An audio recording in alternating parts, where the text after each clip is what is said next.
Well, good afternoon, everyone. Thank you very much for joining us here today. My name is Chris Murphy. I have the honor of representing Connecticut in the United States Senate. I'm really pleased to be organizing this event today with Senator Blumenthal, joined here today by Commissioner Gioletti and Mayor Trinks. We also have a number of Windsor town elected and civil service officials here, as well as the team that is working very hard on constructing a new facility here at the Windsor train station. I want to thank O&G and others involved in this project. This is an example of what's to come in Connecticut if we continue to invest in rail transit. You have new housing popping up all around this station, full to the brim with renters and commuters who love being able to live right next to the train station.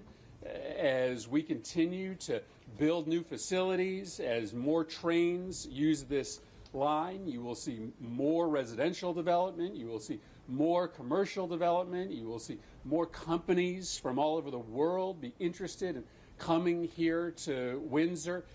The future of this town and the future of our state is tied to our ability to move people faster on these rails to and from Connecticut, to New York, to Boston, and to parts beyond.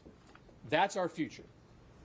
The present is the work that Senator Blumenthal and I are doing to try to make sure that we have the money necessary to make transformational investments in Connecticut rail.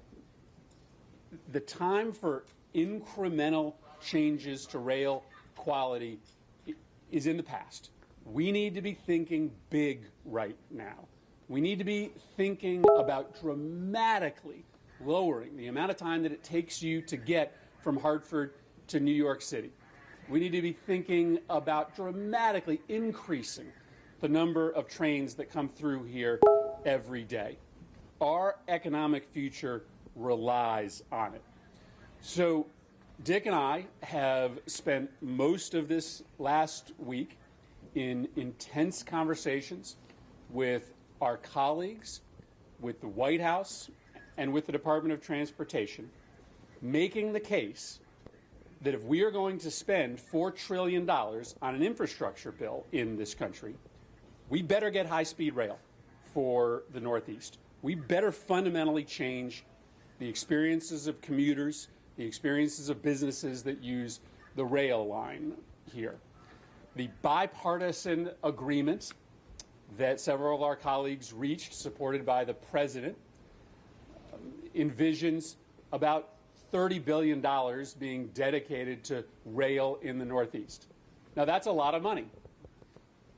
But the ugly truth is, because we have ignored this rail corridor for so long, the number of projects necessary to just fix what's broken equals $40 billion. And so if you really want to get high-speed rail, if you really want to dramatically reduce the amount of time that it takes to get from Hartford into New York City, then we need to do better than what's in the bipartisan agreement. And so those are the conversations that Senator Blumenthal and I are having. We're not shy to tell you that this is one of, if not our top priority in these discussions going into next week and the week following, to get as big a number for rail improvements in Connecticut and the Northeast as is possible. And so he and I spent a good deal of yesterday on the phone with the White House. We both talked to Secretary Buttigieg multiple times. We have been building a coalition inside the Senate to push for increased rail funding. And we're doing it because we know that more rail funding equals more jobs. More rail funding equals more good housing opportunities for people here in Connecticut. And before I turn it over to Senator Blumenthal, let me tell you what we're talking about. The Commissioner will talk about the governor's plan to decrease travel times from places like Hartford and New Haven into New York City. They're talking about big changes, right? They're talking about reducing the time of travel from New Haven into the city by 25 minutes. That can't happen without major federal investment. The governor's plan is the right plan, but it needs federal investment. We want to double the number of trains that run up and down this line. That can't happen without major federal investment. We want direct trains that go from Hartford without having to get off and back on into New York City. Can't happen without federal investment. But all of it is possible. It's possible to double the number of trains. It's possible to have direct rides into New York. It's possible to cut the transit time into the city from central Connecticut and the New Haven area by a half an hour or 45 minutes. All of that's possible, but only if we convince our colleagues in the White House to increase the amount of money going into rail. The report released yesterday, called NEC 2035, shows the path over the next 15 years on how much money needs to be spent in order to deliver these changes.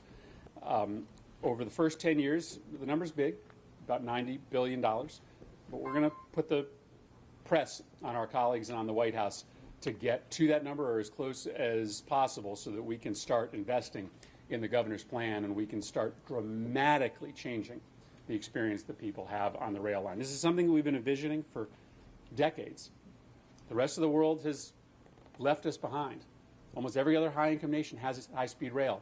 The United States of America doesn't. This is our opportunity. This infrastructure bill we're debating right now is our chance.